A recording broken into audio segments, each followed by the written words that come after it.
Hello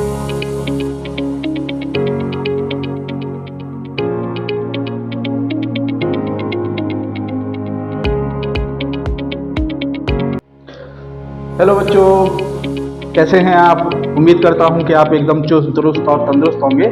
और मैं हूं आपका अपना विनीत कौशिक और आप देख रहे हैं हम सबका अपना चैनल डाइवर्स फिजिक्स। तो दोस्तों, लास्ट वीडियो में हम कूलम्ब्स लॉ पर चल रहे थे। कूलम्ब्स लॉ के बारे में बातें हो गई थी कि कूलम्ब्स लॉ मीडियम पर डिपेंड करता है। एयर में अगर दो चार्ज पार्टिकल्स रखे हुए हैं तो फोर्स कुछ और लगेगा, और वही दो चार्ज पार्टिकल्स किसी अदर मीडियम में रखे हुए हैं, जैसे प्योर वाटर है, वैक्स है, तो फोर्स चेंज हो जाएगा। तो हमने लास्ट वीडियो में dielectric constant, permittivity, permittivity of free space, permittivity of medium, relative permittivity, ये इन सब बातों पर हमने बातें की थी। अब उसी को कंटिन्यू करते हुए अभी इलेक्ट्रिक फोर्स ही चल रहा है, मींस कूलम्ब्स लॉ ही चल रहा है, तो उसी को कंटिन्यू करते हुए अब बात आती है बच्चों डायरेक्शन ऑफ इलेक्ट्रिक फोर्स। तो डायरेक्शन ऑफ इलेक्ट्रिक फोर्स बहुत ही काम की चीज है। और डायरेक्शन ऑफ इलेक्ट्रिक फोर्स कैसे डिसाइड करते हैं, ये तो हम जानते ही हैं कि सिमिलर चार्ज रिपेल करते हैं, अपोजिट चार्ज एक दूसरे को अट्रैक्ट करते हैं। तो सपोज ये दो चार्जेस हैं, ये प्लस Q1 है और ये आपका प्लस Q2 है। ठीक है, दूसरा कॉम्बिनेशन, सपोज ये प्लस Q1 है और साहब ये आपका माइनस Q2 है। क्लियर। अब साहब ये प्लस इन दोनों चार्जेस के सेंटर टू सेंटर, इन दोनों चार्जेस के सेंटर्स को जो लाइन ज्वाइन करती है, ध्यान देना बात, दो चार्जेस के सेंटर को जो लाइन ज्वाइन करती है, that line is called line joining two charges. क्या बोलते हैं बच्चों से?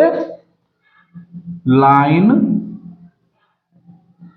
Joining, line joining two charges. Clear. Similarly यहां पर इस चार्ज का सेंटर ये हो गया, इस चार्ज का सेंटर ये हो गया, इन दोनों के सेंटर्स को हमने ज्वाइन कर दिया साथ, तो ये हो गई लाइन ज्वाइनिंग टू चार्जेस। अब बच्चों इलेक्ट्रिक फोर्स की जो डायरेक्शन है, पॉइंट क्या है? पॉइंट है electric force, electric force acts always, acts always along, along means parallel, parallel, electric force acts always along the line joining two charges, line joining two charges।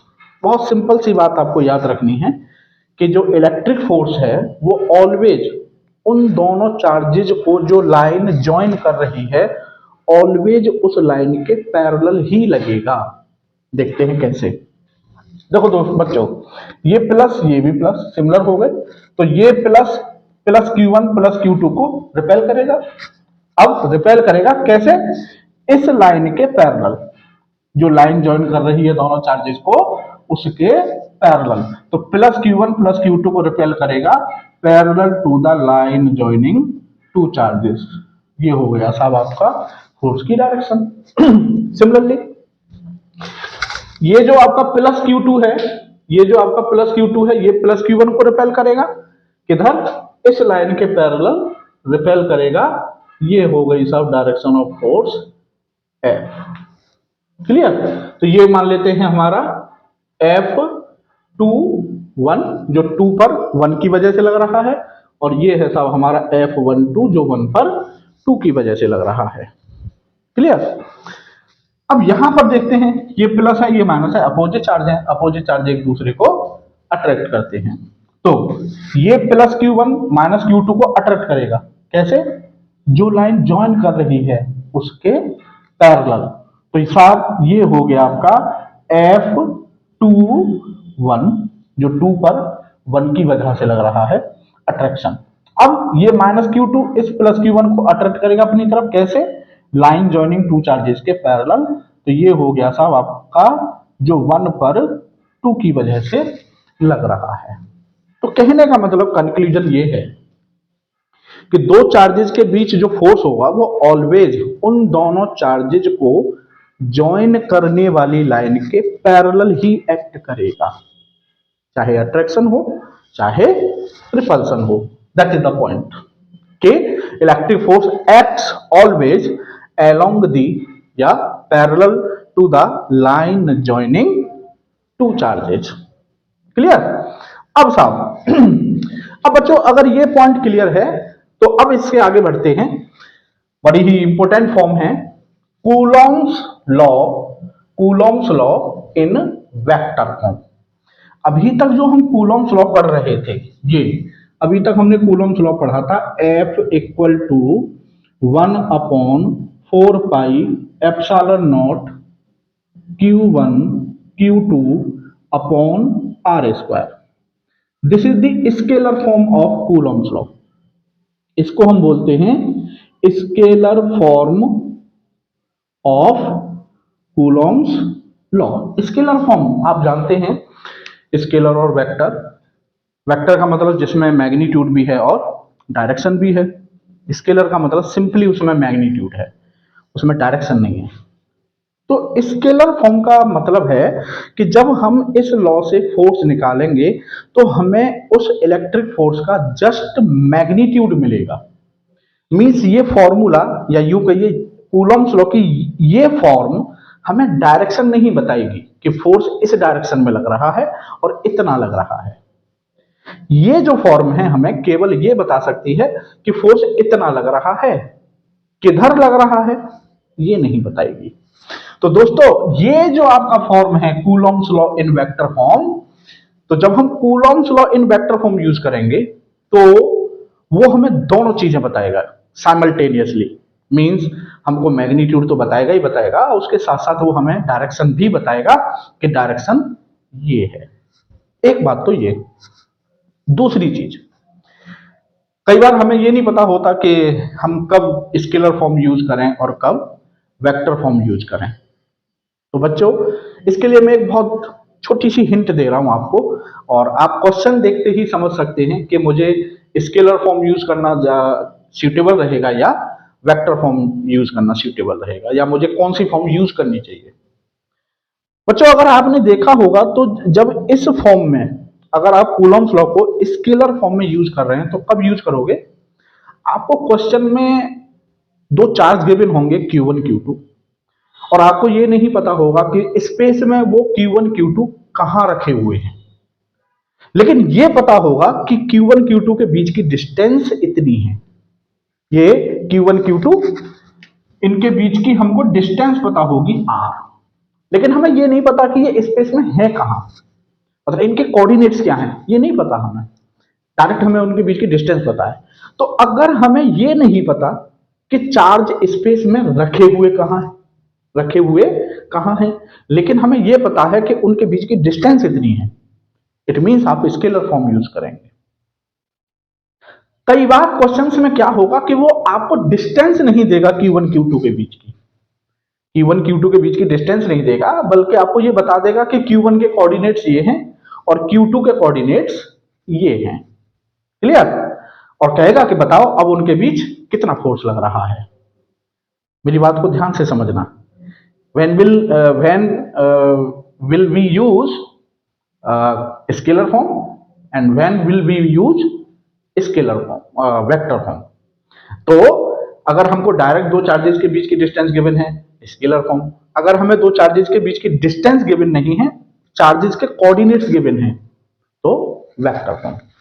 तो आइए बच्चों देखते हैं। देखो ये आपका XY प्लेन है और ये XY प्लेन में एक चार्ज है ये आपका Q1 जो कि इस पॉइंट पर है, और दूसरा चार्ज है आपका ये Q2 जो इस पॉइंट पर है। अब इस पॉइंट के सपोज ये स्पेस में है, मैंने XY प्लेन बोल दिया है, ये स्पेस में मान लेते हैं, इसको जनरलाइज कर देते हैं। कहने का मतलब ये आपकी Z एक्सिस है। क्लियर? ये आपकी क्या है जेड और ये आपका ओरिजिन। तो इस स्पेस में इस पॉइंट Q1 के जहां पर Q1 रखा हुआ है इसके कोऑर्डिनेट्स होंगे x1, y1, z1। ठीक है। और Q2 जहां रखा हुआ है चार्ज इसके कोऑर्डिनेट्स होंगे x2, y2, z2। क्लियर। अब ये जो R1 है ये ओरिजिन से, ये ओरिजिन है, ये जो R1 वेक्टर है ये ओरिजिन से Q1 चार्ज का पोजीशन वेक्टर है और ये जो R2 है ये चार्ज Q2 का पोजीशन वेक्टर है। क्लियर। अब बच्चों आपने पढ़ा होगा वेक्टर में 11th में, नहीं पढ़ा तो कोई दिक्कत नहीं, मैं आपको अभी बता देता हूं कि सपोज ये ओरिजिन है और ये स्पेस में एक पॉइंट है P। अगर मैं ओरिजिन और पॉइंट को एक स्ट्रेट लाइन से मिला देता हूं और एरो को पॉइंट की तरफ रखता हूं, that vector becomes position vector of point P। Clear. And suppose इस पॉइंट P के जो कोऑर्डिनेट्स हैं वो हैं x, y, z। तो इस पॉइंट P का जो पोजीशन वेक्टर r होगा that will be x i cap plus y j cap plus z k cap. Clear. क्या, अगर मुझे एक पॉइंट दिया हुआ है स्पेस में और उस पॉइंट के मुझे कोऑर्डिनेट्स पता है x, y, z, तो मैं उस पॉइंट का पोजीशन वेक्टर पता कर सकता हूं। How, vector r equal to x i plus y j plus z k। अब देखो यहां से जो हमने सीखा उसको हम यहां अप्लाई करते हैं। वेक्टर r1 के पोजीशन, वेक्टर r1 जो पोजीशन वेक्टर है क्या होगा ये, वेक्टर r1 जो है पोजीशन वेक्टर, किसका पोजीशन वेक्टर है ये, चार्ज Q1 का। तो r1 क्या हो जाएगा भैया, r1 इज इक्वल टू हो जाएगा साहब आपका, ये आपका x1, ये y1, ये z1। ठीक है। तो x1 i cap plus y1 j cap plus z1 k cap. This is the position vector of charge Q1। Clear. Similarly R2 हो जाएगा साहब आपका x2 i cap plus y2 j cap plus z2 k cap. This is the position vector of charge Q2। अब दोस्तों हमको ये बताना है कि भाई चार्ज Q1 का पोजीशन वेक्टर पता है हमें, चार्ज Q2 का पोजीशन वेक्टर पता है। अब हमें बताना है कि Q1 Q2 पर कितना फोर्स लगा रहा है, Q1 Q2 पर कितना फोर्स लगा रहा है। क्लियर। तो यहां पर लिखता हूं मैं force exerted by charge Q1 upon charge Q2, charge Q2। तो मुझे Q1 Q2 पर कितना चार्ज लगा रहा है ये पता करना है। मींस Q1 Q2 पर कौन सा फोर्स लगा रहा है, F21।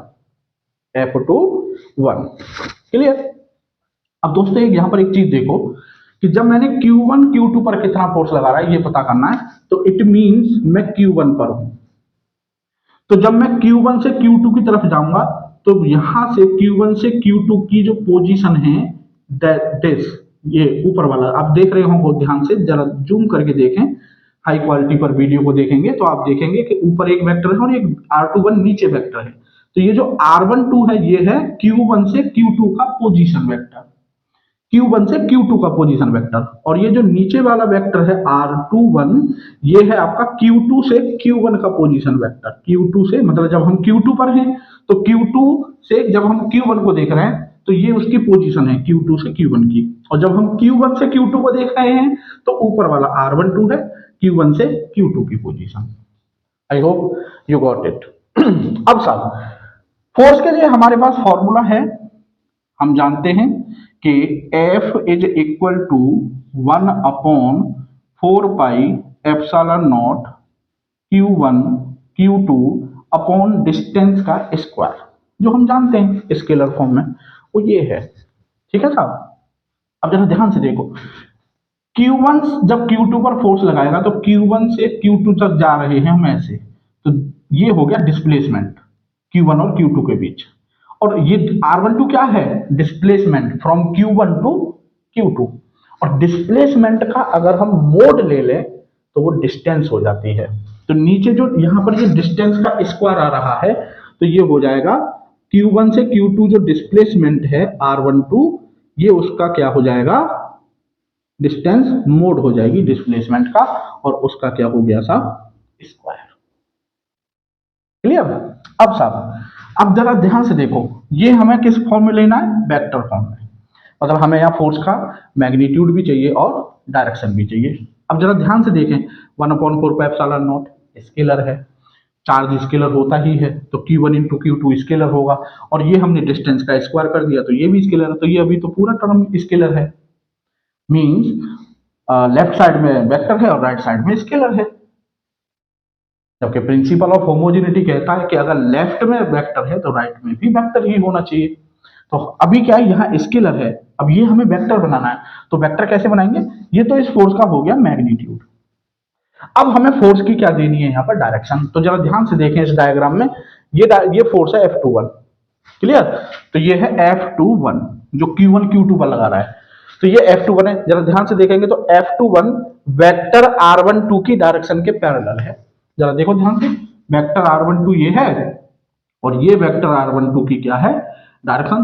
तो R12 वेक्टर और F21 वेक्टर दोनों पैरेलल हैं।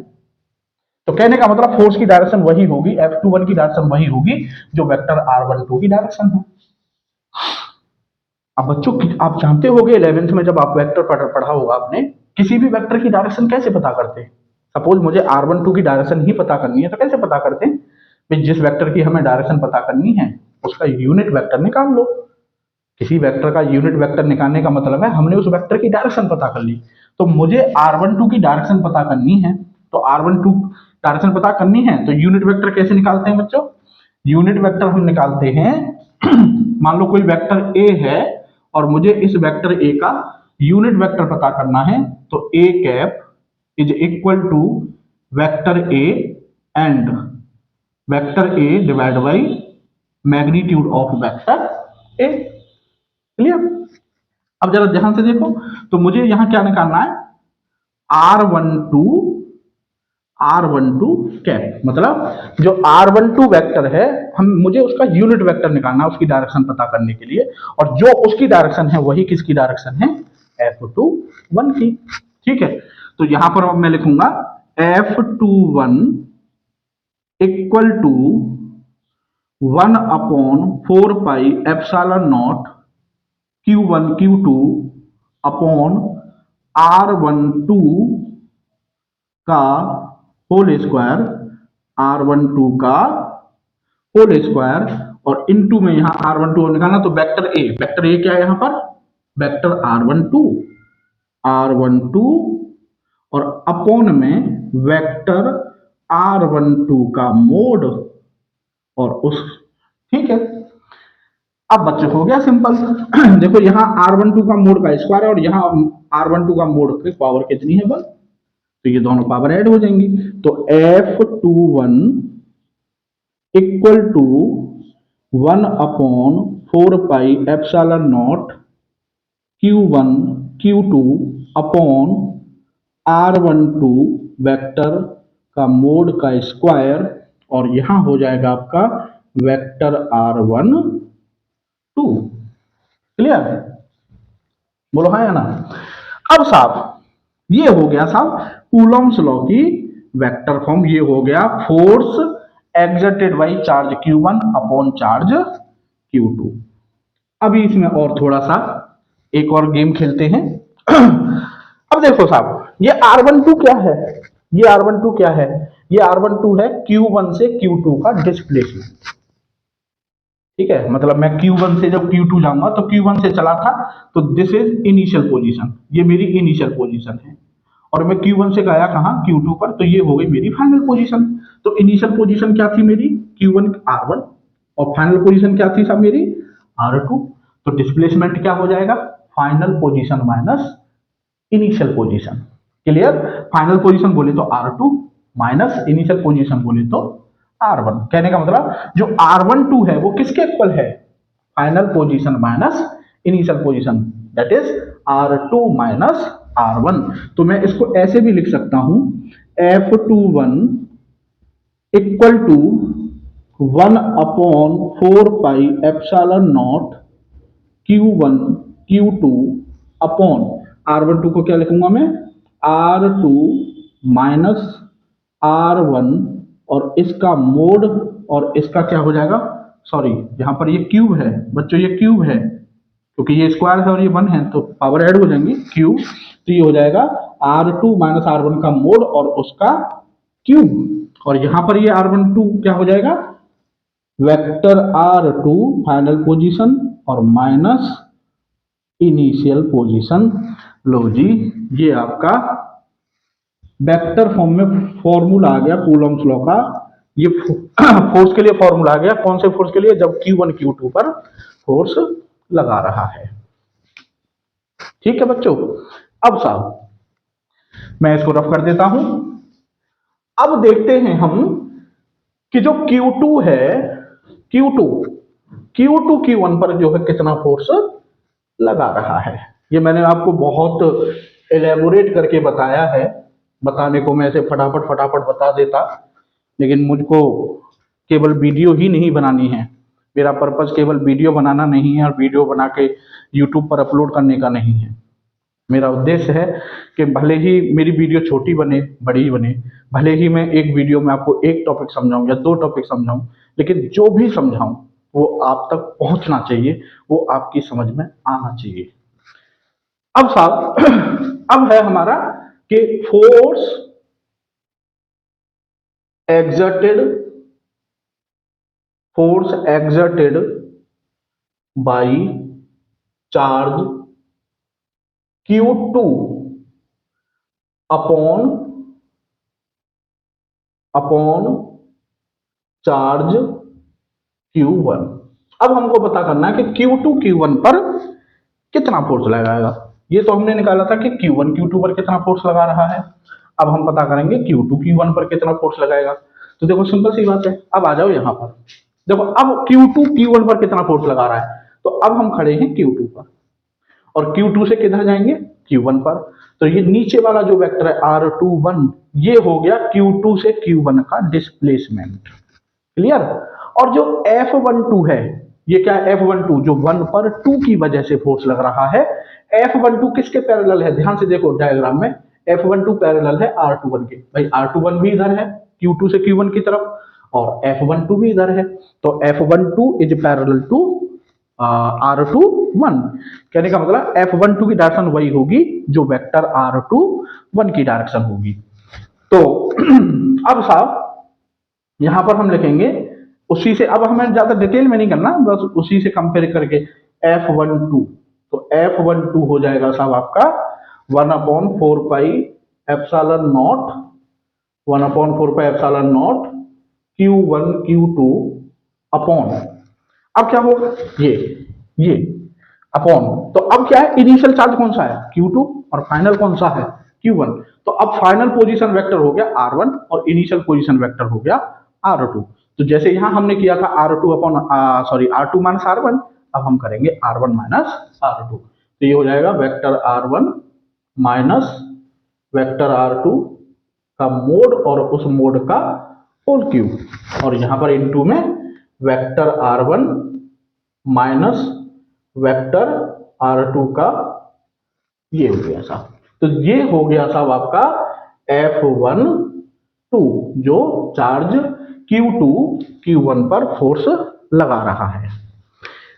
अब बच्चों मैथमेटिक्स बोलता है, मैथमेटिक्स बोलता है, ये जो मैथ्स का और जो फिजिक्स का कॉम्बिनेशन समझ में आ गया ना आपके, तो यूं समझ लेना कि मैथ्स तो आपको फिजिकली समझ में आने लगेगा। और फिजिक्स के तो कहने ही क्या, वो तो तुम्हारे दिलो दिमाग में भर जाएगी फिर, जब जिस दिन मैथ्स और फिजिक्स का कॉम्बिनेशन समझ में आ गया। मैथ्स बना ही फिजिक्स के लिए है। कहा जाता है कि mathematics is the language of physics. तो देखो बच्चों, मैथमेटिक्स क्या कह रहा है। अब मैं जैसे यहां पर एक बात कहूं कि जैसे आपने हो सकता है पढ़ी हो, कहा जाता है कि इलेक्ट्रिक फोर्स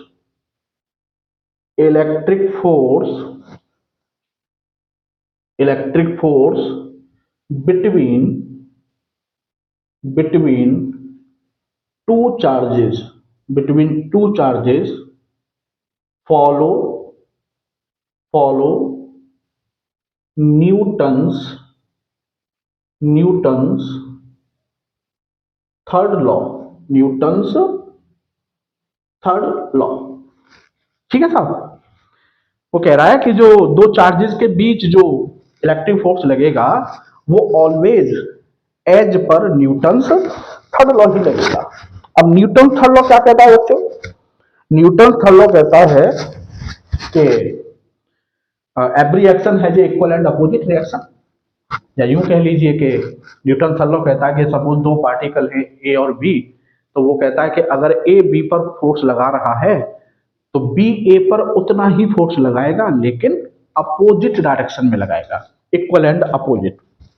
ठीक है, एक्शन और रिएक्शन दोनों इक्वल होंगी but they are opposite. Clear? तो ये कह रहा है। अब साहब एक बच्चा बोला कि sir how can be say that, हम कैसे कह सकते हैं कि साहब electric force Newton third law को ही फॉलो करेगा। तो मैं बोला, मैं बेटा देख, मैथमेटिक्स बड़ी कमाल की चीज होती है। मैंने कुछ नहीं कहा, मैंने कुछ नहीं किया, अपने आप मैथ ने मुझे ये बात निकाल के दे दी है कि electric force Newton third law को फॉलो करता है। देखते हैं कैसे। बेटा अगर आप देखो ध्यान से, तो ये जो मैंने फोर्स निकाला था, force exerted by charge Q1 upon charge Q2, वो फोर्स निकल के आ रहा था F21 equal to 1/4πε0 Q1 Q2 R2 minus R1 का होल क्यू मोड का whole cube R2 minus R1। ठीक है, ये कौन सा फोर्स है? जो Q1 Q2 पर लगा रहा है, मतलब ये। ठीक है, अब जो Q2 Q1 पर लगा रहा है वो कौन सा फोर्स था? F12 equal to 1/4πε0 Q1 Q2 upon mode में R1 माइनस R2 का whole Q R1 minus R2। बच्चा अगर तुम देखो इन दोनों में, ध्यान से देखो, इन दोनों फॉर्मूलों में, इन दोनों फॉर्मूला में किस चीज का डिफरेंस है? केवल माइनस का। मींस अगर मैं इस फॉर्मूले में माइनस का मल्टीप्लाई कर दूं तो ये R2 माइनस R1 ही तो हो जाएगा। R2 माइनस R1 ही तो हो जाएगा।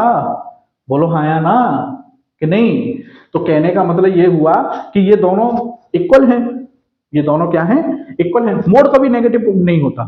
अगर किसी के मन में आ रहा हो कि ये मोड, ये जो है क्या नाम है, ये नेगेटिव हो सकता है, ठीक है, तो मोड कभी नेगेटिव नहीं होता, आप जानते होंगे। तो ये तो पॉजिटिव ही रहेगा ऑलवेज। ठीक है, ये नीचे वाला टर्म तो पॉजिटिव ही रहेगा। तो R2 माइनस R1 है, इसमें मैंने नेगेटिव का मल्टीप्लाई कर दिया तो माइनस में R2 माइनस R1 ही तो बन जाएगा ये।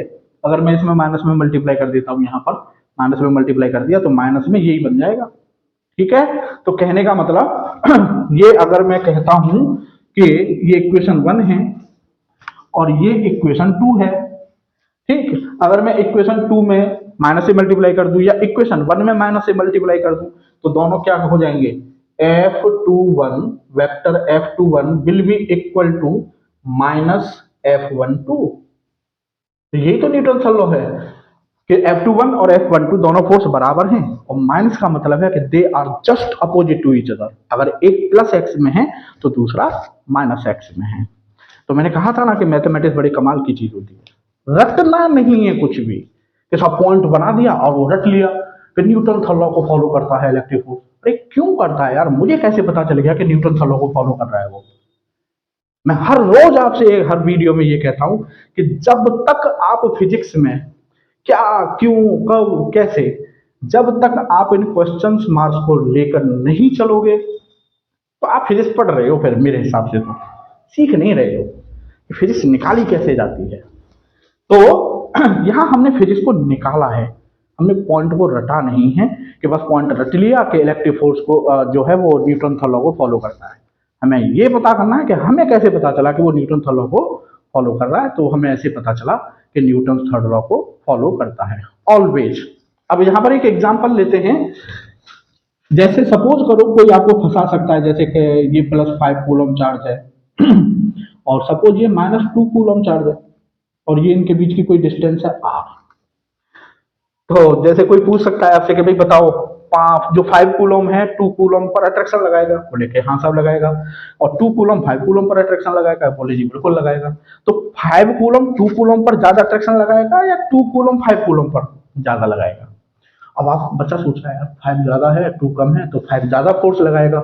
2 कम है 5 से तो 2 कम लगाएगा। नहीं नहीं नहीं, इलेक्ट्रिक फोर्स लग रहा है ना 5 और 2 के बीच, और electric force always Newton third law के अकॉर्डिंग ही लगेगा। कहने का मतलब 5 2 पर जितना अट्रैक्शन फोर्स लगाएगा 2 5 पर उतना ही, लेकिन अपोजिट डायरेक्शन में फोर्स लगाएगा। जैसे 5 2 को अपनी तरफ इधर खींचेगा तो ये हो गया फोर्स की डायरेक्शन, ठीक है, F1 जो 5 2 पर लगा रहा है, और -2 5 को अपनी तरफ इधर खींचेगा तो ये हो गया F2 जो 2 5 पर लगा रहा है। तो F1 और F2 दोनों इक्वल हैं, F1 और F2 इक्वल हैं, लेकिन दोनों की डायरेक्शन अपोजिट है। एक +x में है तो दूसरा -x में है। That is the point. तो Coulomb's law in vector form को मैं एक बार थोड़ा सा समराइज कर देता हूं। इसका जो मेन जो फिलॉसफी है, मेन जो इसका यूज है, वो आपको पता होना चाहिए कि कूलॉम्स लॉ हम पढ़ क्यों रहे हैं। तो मैंने आपको हालांकि पहले ही बता दिया है, लेकिन फिर भी एक बार मैं रिपीट कर देता हूं। बच्चों स्केलर फॉर्म आप तब यूज करेंगे जब आपको दो चार्जेस के बीच की डिस्टेंस पता है, लेकिन आपको यह नहीं पता कि वो चार्जेस स्पेस में रखे हुए कहां हैं। पहली बात। दूसरी बात यह है वेक्टर फॉर्म आप कब यूज करेंगे जब आपको यह पता हो कि जो चार्जेस हैं वो स्पेस में यहां रखे हुए हैं। मींस चार्जेस के आपको कोऑर्डिनेट्स पता हैं, x1 y1 z1, x2 y2 z2, लेकिन आपको उनके बीच की डिस्टेंस नहीं पता। अगर ऐसा है कहीं किसी सिचुएशन में किसी क्वेश्चन में, then you will have to apply vector form of Coulomb's law. अब बच्चों एक और चीज क्लियर कर लो, ये जो यहां पर ये है ना r12 का मोड, r12 क्या था? Displacement between q1 and q2, और डिस्प्लेसमेंट का जो मोड होता है वो डिस्टेंस होती है। तो अल्टीमेटली ये जो नीचे है मोड में जो है ना, ये जो r2 - r1 का मोड का क्यूब, ये डिस्टेंस का ही क्यूब है। ये क्या है? ये जो पूरा है ये वाला मोड में r2 - r1, ये क्या है? डिस्टेंस। ये क्या है? डिस्टेंस।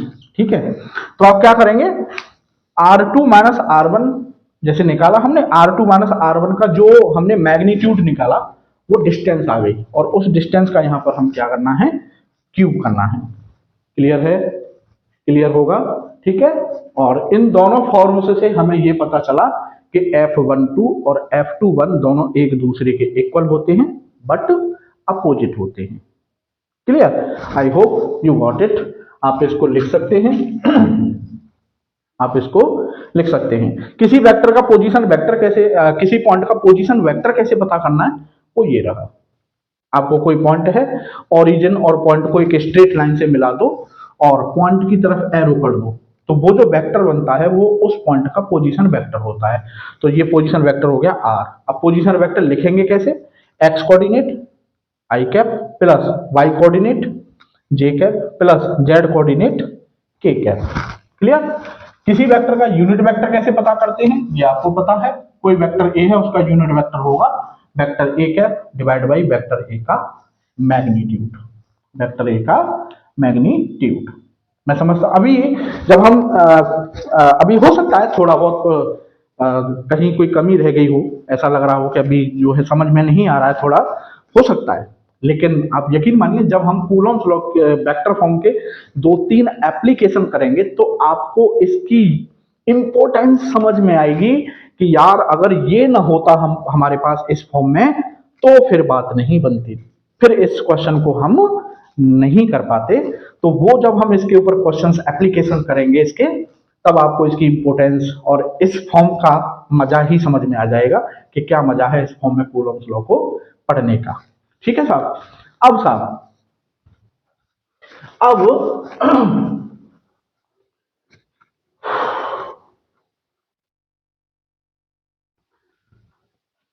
अब साहब आगे बढ़ते हैं। और आगे पॉइंट है हमारा के लिमिटेशंस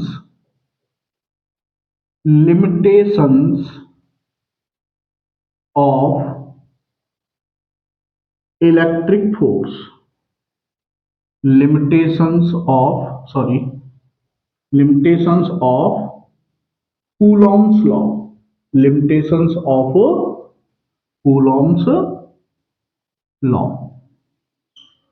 तो साहब कूलॉम्स लॉ जो है हमारा 1/4πε0 Q1 Q2/r², इसके भी कुछ लिमिटेशंस हैं, कुछ लिमिट्स हैं कि इस लिमिट से ज्यादा काम नहीं कर सकता ये। तो वो क्या लिमिट्स हैं, कब कब ये काम नहीं करेगा हमारे लिए, तो वो लिमिटेशंस क्या है साहब। तो सबसे पहली लिमिटेशन है इसकी कि जो ये लॉ है हमारा 1/4πε0 Q1 Q2/r², ये इस फॉर्म में केवल पॉइंट चार्जेस के लिए ही वैलिड होता है। कहने का मतलब, इसको थोड़ा सा डीप में पढ़ते हैं हम, हवा में नहीं उड़ाते, कि एक्चुअल में कूलॉम्स लॉ में जो चार्ज हैं Q1 Q2 वो दो पॉइंट चार्ज हैं। पॉइंट चार्ज का मतलब है, पॉइंट आप जानते हैं, पॉइंट का मतलब anything else which have no size, which have no shape. तो मैथमेटिकली जो पॉइंट है मतलब ना उसका कोई साइज है ना कोई शेप है। अब बोले साहब ऐसी कैसी बॉडी, ऐसी कौन सी बॉडी है जिसकी ना कोई शेप है ना साइज है और उस पर मास भी है और चार्ज भी है। तो प्रैक्टिकली ऐसी कोई बॉडी नहीं है। तो फिर पॉइंट चार्ज की कॉन्सेप्ट कहां से आ गई। तो पॉइंट चार्ज की कॉन्सेप्ट क्या है कि सपोज करो ये एक बॉल है, ये एक बॉल है और इस बॉल से यहां पर कोई दूसरी बॉल है, और सपोज करो इस बॉल की रेडियस है सपोज सेंटीमीटर में मान लेते हैं कोई 2 सेंटीमीटर, और ये इन दोनों के बीच की जो डिस्टेंस है सपोज ये है आपकी 500 मीटर। तो कहने का मतलब अगर आप एक 500 मीटर, आधा किलोमीटर हो गया, आधे किलोमीटर पर एक बॉल रखी है कॉस को की समझ लो, और वहां 500 मीटर से उसको देख रहे हैं बॉल को, तो वो बॉल आपको कैसी लगेगी, बहुत बहुत छोटी लगेगी। कहने का मतलब अगर किसी बॉडी का साइज, साइज से मतलब जैसे यहाँ रेडियस है, अगर किसी बॉडी का साइज जो बॉडीज के बीच में डिस्टेंस है उस डिस्टेंस के कंपेयर में बहुत बहुत बहुत छोटा है, तो हम बॉडी के साइज को नेग्लेक्ट कर सकते हैं। और जहां बॉडी का साइज नेग्लेक्ट हुआ इट मींस वो क्या बन गई, वो पॉइंट बन गई। ठीक है, तो पॉइंट ऑब्जेक्ट कोई नहीं होती है, पॉइंट ऑब्जेक्ट एक अप्रोक्सीमेशन है कि जब दो बॉडी हैं और उन दोनों के बीच की डिस्टेंस इतनी ज्यादा है, इतनी ज्यादा है, इतनी ज्यादा है कि वो बॉडीज के साइज से बहुत बहुत ज्यादा है, तो हम बॉडीज के साइज को क्या कर देते हैं, नेग्लेक्ट कर देते हैं, और वो दोनों बॉडीज किसकी तरह कंसीडर की जाएंगी, फिर पॉइंट चार्ज की तरह। तो कूलॉम्स लॉ में ये दो पॉइंट्स हैं बच्चों, ध्यान से समझना, बहुत डीप बात है ये। एक पॉइंट है ये और एक पॉइंट है ये। इस पॉइंट के ऊपर चार्ज है Q1 और इस पॉइंट के ऊपर चार्ज है Q2। ठीक है, तो कूलॉम्स लॉ में जो R होती है वो इन दो पॉइंट्स के बीच की डिस्टेंस है R। 1/4πε0 Q1 Q2/r² में जो R है वो दो पॉइंट्स के बीच की डिस्टेंस है, दो पॉइंट्स के बीच की डिस्टेंस है। ठीक है, अब सपोज करो मेरे पास एक ये वायर है, एक वायर है मतलब लाइन, भाई लाइन क्या हो गई वायर, वायर क्या हो गया लाइन, और ये एक पॉइंट है और इस पॉइंट पर चार्ज है Q2। ठीक है, अब लाइन मैथमेटिकली देखो तो लाइन का मतलब है combination of so many points. कहने का मतलब इस लाइन पर तो बहुत सारे पॉइंट्स हैं, ये भी पॉइंट है, ये भी पॉइंट है, ये भी पॉइंट है, ये भी पॉइंट है, एक ये भी पॉइंट है, ये भी पॉइंट है, ये भी पॉइंट है, बहुत सारे पॉइंट्स। क्लियर। अब सपोज करो इस वायर पर एक चार्ज है आपका सपोज +Q1 पूरे वायर पर। अब आपसे कहा उसने कि भाई ये एक चार्ज ये है एक चार्ज ये है, क्या इनके बीच फोर्स लगेगा, डेफिनेटली लगेगा, भाई चार्ज चार्ज तो एक दूसरे को इंटरेक्ट करेंगे ही। तो बोला कि साहब जब फोर्स लगेगा तो कितना लगेगा। अब बच्चा था निकालने चला, बच्चा निकालने चला, बच्चे को कूलॉम्स लॉ पता है कि भाई F = होता है 1/4πε0 Q1 Q2/r²।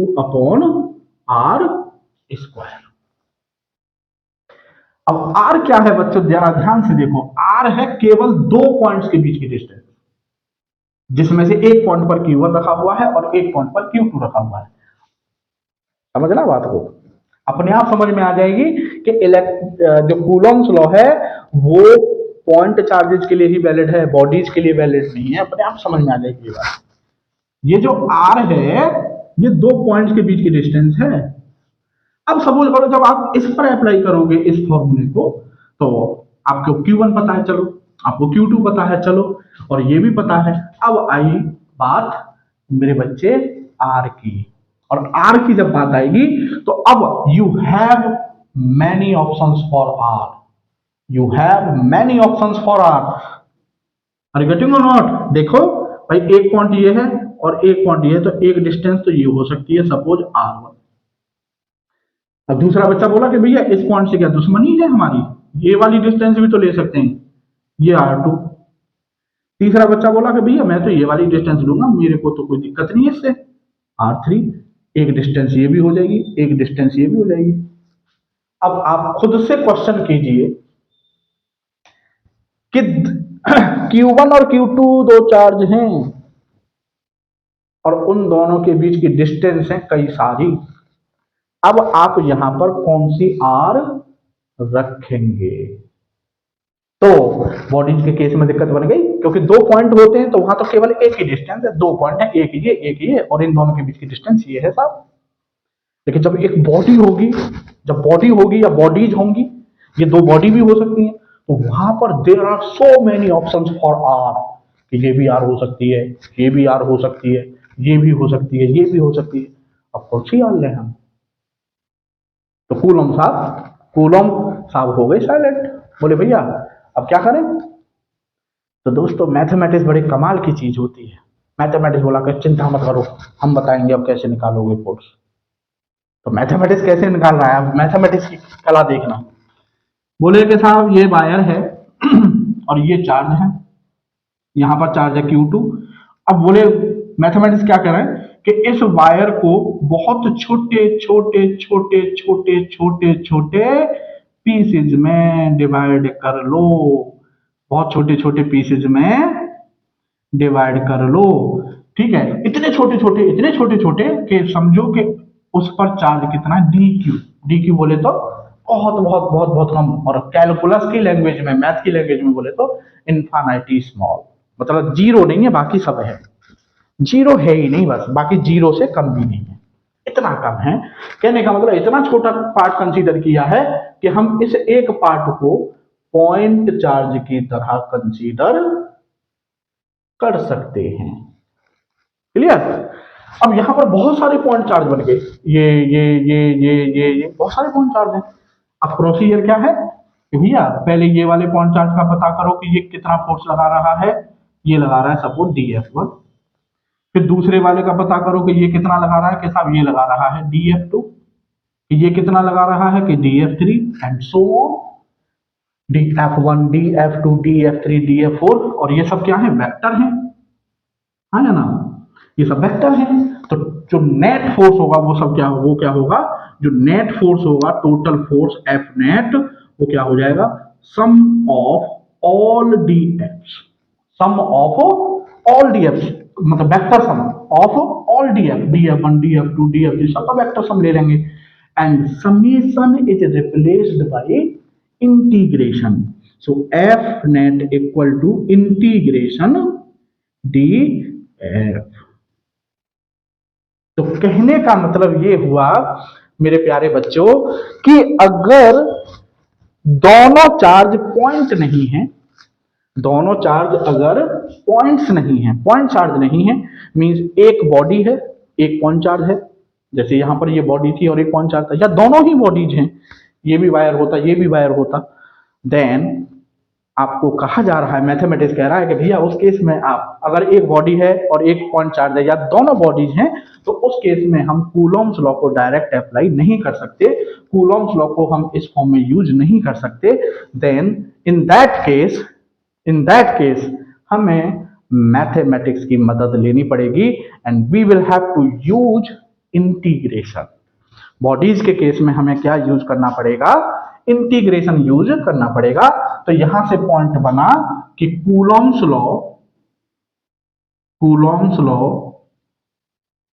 Is valid only for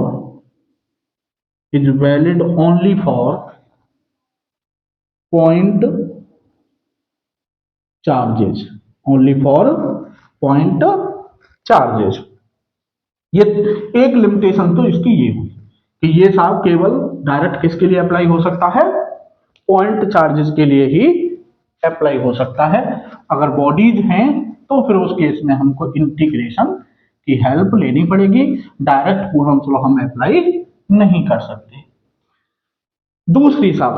दूसरी लिमिटेशन क्या है बच्चों, ये जो मैंने आपको इतना डिटेल में पढ़ाया है, देखो मैंने आपको क्या बोला, चाहे मुझे कितनी भी वीडियो बनानी पड़ जाए, लेकिन मैं एक एक पॉइंट को क्रिस्टल क्लियर करके देना चाहता हूं आप लोगों को। मैं चाहता हूं कि आप ये पॉइंट ना रटें कि Coulomb's law is not valid for point charge. आप खुद से ये सवाल करें या आपको ये पता हो क्यों वैलिड नहीं है, बॉडीज के केस में क्या आफत आ जाती है कूलॉम्स लॉ को, क्या मुसीबत आ जाती है कूलॉम्स लॉ को, आप उसको रियलाइज कर सकें कि हाँ नहीं करेगा। आर यू गेटिंग और नॉट? अब साहब दूसरी लिमिटेशन क्या है, Coulomb's law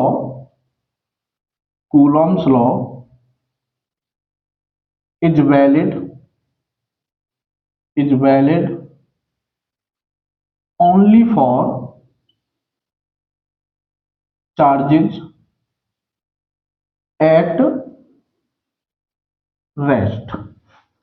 Coulomb's law is valid only for charges at rest कहने का मतलब, अगर ये चार्जेज हैं Q1 और Q2 ये दोनों रेस्ट में हैं, रेस्ट मतलब एक जगह फिक्स हैं, तो ही आप इस फॉर्मूले को अप्लाई कर सकते हो। अगर इनमें से ये दोनों या कोई एक मोशन में है, मान लो ये B1 ये B2 दोनों या कोई भी एक अगर चार्ज मोशन में है, तो उस केस में इन दोनों के बीच इलेक्ट्रिक फोर्स हम इस फॉर्मूले से नहीं निकाल सकते। क्लियर? तो ये आगे आएगी, ये बात आगे की है कि उस केस में अगर दोनों चार्ज मोशन में होंगे तो वहां पर इलेक्ट्रिक फोर्स के साथ साथ दोनों चार्जेस के बीच मैग्नेटिक फोर्स भी लगता है, और उस केस में उस फोर्स को मतलब इलेक्ट्रिक फोर्स भी है और मैग्नेटिक फोर्स भी है, तो उस फोर्स को हम बोलते हैं इलेक्ट्रोमैग्नेटिक फोर्स। तो उसके लिए फॉर्मूला अलग होता है। क्लियर? तो ये दो इसकी लिमिटेशंस हैं कूलॉम्स लॉ की कि पॉइंट चार्ज के लिए ही वैलिड है, और आप इसको अप्लाई तभी कर सकते हो जब दोनों चार्ज स्टैटिक हो, रेस्ट में हो। मोशन में अगर होंगे तो हम इन चार्जेस को इस फॉर्मूले को अप्लाई नहीं कर सकते। तो बच्चों आज की वीडियो में इतना ही, और नेक्स्ट वीडियो में मैं आपको बता देता हूं, नेक्स्ट वीडियो में मैं आपको एक और चीज डिस्कस करने वाला हूं, यूनिक नई चीज। और वो नई चीज क्या डिस्कस करने वाला हूं आपको बता देता हूं कि अभी तक हमने क्या पढ़ा है कि दो चार्जेस हैं और उनके बीच में एयर है या डाइलेक्ट्रिक है, पूरा मतलब एक ही मीडियम है जो भी है, चाहे एयर हो चाहे कोई डाइलेक्ट्रिक हो। अब हम एक नई सिचुएशन पढ़ेंगे कि ये दो चार्जेस हैं, सपोज ये Q1 है और ये Q2 है। अब वो आपसे कहेगा कि भैया कुछ डिस्टेंस में तो दोनों चार्जेस के बीच वाटर भरा हुआ है फॉर एग्जाम्पल, और कुछ हिस्से में यहां पर कुछ डिस्टेंस में एयर भरी हुई है। तो कहेगा बताओ इन दोनों चार्जेस के बीच जो फोर्स लगेगा वो कितना लगेगा। क्लियर? क्या आप समझ गए होंगे कि अगर दो चार्जेस के बीच अलग अलग मीडियम अलग अलग डिस्टेंस में भरे हुए हैं तब हम इलेक्ट्रिक फोर्स कैसे निकालेंगे। तो इस बात को देखने के लिए नेक्स्ट वीडियो का इंतजार कीजिए, और इस वीडियो को आप ध्यान से पढ़िएगा। और बच्चा वीडियोस को एक बार पूरी देखा करिए, और अगर आपको अच्छा लगे, आपको लगे कि बाकी हमको कुछ मिला है, तो एक बार लाइक सब्सक्राइब और शेयर जरूर किया कीजिए, इससे हमारा मनोबल बढ़ेगा। और चलते हैं, मिलते हैं नेक्स्ट वीडियो में, तब तक के लिए जय हिंद, थैंक यू।